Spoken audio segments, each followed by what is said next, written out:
Emergency! Everybody to get from street! I'm a retired registered nurse. I bought my property 30 years ago. It was my dream. April the 20th, my birthday, my dreams died.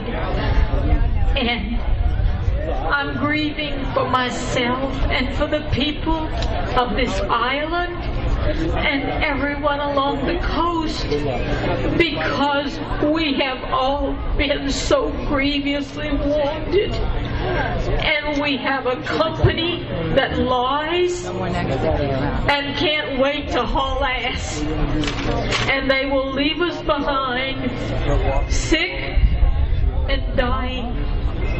People are getting sick every day. I've watched that plant spit some kind of mist, and when the wind blows in the right direction, it blows it towards the school. I'm 63. I won't live a whole lot longer. But what about these children? And what about the people who want to eat what used to be the best seafood in the world? Please, BP, it's safe. Believe BP, it's all right, the oil is gone. How stupid do they think we are? So where are all these brave men, like the ones that fought the first revolution?